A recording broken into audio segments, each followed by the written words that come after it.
মনে হচ্ছে একটু আশার আলো দেখা যাচ্ছে, দূরে কোথাও একটা আলোর বিন্দু চোখে পড়ছে। তো আমাদের এখন কি করা উচিত? দেখো, তোমরা প্রত্যেকে জানো প্রধান শিক্ষক নিয়োগের কিন্তু একটা খবর চলে এসেছে। তবে কি এসএলএসটি হবে, 9-10 নিয়োগ কবে, এই সমস্ত কিছু নিয়ে কিন্তু আজকে তোমাদের সঙ্গে আলোচনা করব। Hello students, welcome to A to Z পরীক্ষা। তো দেখো, এই যে দেখতে পাচ্ছ যে প্রধান শিক্ষক নিয়োগের একটা খবর কিন্তু চলে এসেছে। প্রধান শিক্ষক নিয়োগের প্রক্রিয়া কিন্তু শুরু হবে। প্রায় 5000 প্লাস 5000-এর বেশি পদে কিন্তু প্রধান শিক্ষক নিয়োগের প্রক্রিয়া শুরু হবে এবং আমরা প্রত্যেকে চাইব নিয়োগ প্রক্রিয়া স্বচ্ছভাবে হোক। এটা সব থেকে বেশি আগে দরকার। 10টা নিয়োগ হোক কি 15টা কি 100টা সিট থাকুক, যতটুকুই সিট থাকুক, যেন যোগ্যরাও চাকরি পায়, যেন স্বচ্ছভাবে নিয়োগটা হয়। তো দেখো, এই প্রধান শিক্ষক নিয়োগের ক্ষেত্রে একটা কথা বলি, প্রধান শিক্ষক নিয়োগ এবং 9-10 আর 11-12 এগুলো কিন্তু একটার সঙ্গে একটা সংযুক্ত রয়েছে। তো প্রধান শিক্ষক নিয়োগের প্রক্রিয়া শুরু হচ্ছে মানে এটা কি একটা আশার আলো আমরা ধারণা করতে পারি যে এরপরে 9-10-এর একটা ভ্যাকেন্সি বা 9-10-এর একটা এসএলএসটি হতে, লাস্ট 2016-তে একটা পরীক্ষা হয়েছে, তারপরে কোনো এক্সাম নেই, এই যে এতগুলো বছরের একটা গ্যাপ, ঠিক আছে, তাহলে তার এখন কি একটা এসএলএসটি নিউজ আমরা আশা করতেই পারি? অবশ্যই করতে পারি। কেন? কারণ এই যে একটা দেখতে পাচ্ছ প্রধান শিক্ষক নিয়োগের একটা আশার আলো যেহেতু দেখা গেছে, এসএলএসটির আশা কিন্তু আমরা করতেই পারি।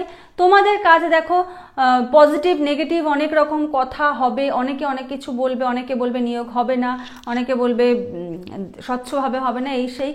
কিন্তু যদি প্রধান শিক্ষক নিয়োগের সঙ্গে 9-10টা রিলেটেড থাকে, অ্যাজ আ টিচার আমি তোমাদের পজিটিভভাবে মোটিভেট করব, কখনো নেগেটিভিটিতে আমি মোটিভেট করব না। আমি চাই তোমরা প্রত্যেকে পড়ো, যদি এসএলএসটি হয় তোমরা প্রত্যেকে চাকরি পাও।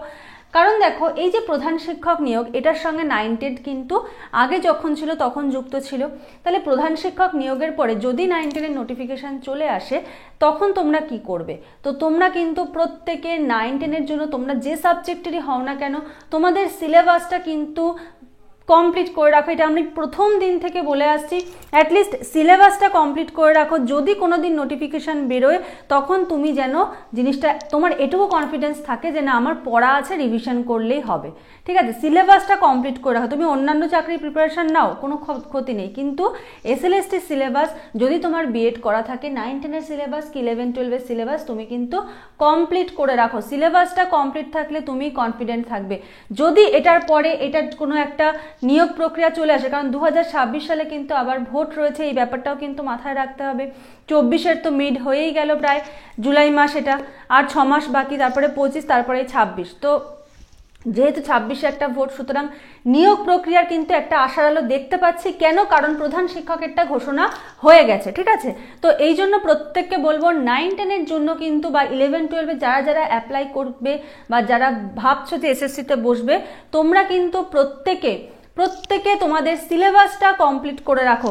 বারবার করে বলছি, নোটস, সিলেবাস, এমসিকিউ সব যেন তোমার কাছে তৈরি থাকে। নোটিফিকেশন বেরোলে যেন তুমি শুধু ওগুলো রিভিশন করবে, ব্যাস, তখন যেন তোমাকে খুঁজতে না হয়, তখন যেন তোমাকে আবার নতুন করে পড়া শুরু করতে না হয়। তো এটুকুই বলার ছিল। সবাই সবার সিলেবাসটা খুব ভালো করে করো। আর যারা লাইফ সায়েন্সে আছো, লাইফ সায়েন্সের জন্য বলি, তোমাদের কিন্তু এসএলএসটির ব্যাচ কিন্তু চলছে, নিউ ব্যাচ কিন্তু স্টার্ট হয়েছে। যদি কেউ ক্লাসে জয়েন হতে চাও, তারা স্ক্রিনে যে নাম্বার দেখতে পাচ্ছ সেই নাম্বারে যোগাযোগ করে সমস্ত ডিটেলস জেনে নিয়ে জয়েন হয়ে যেতে পারো।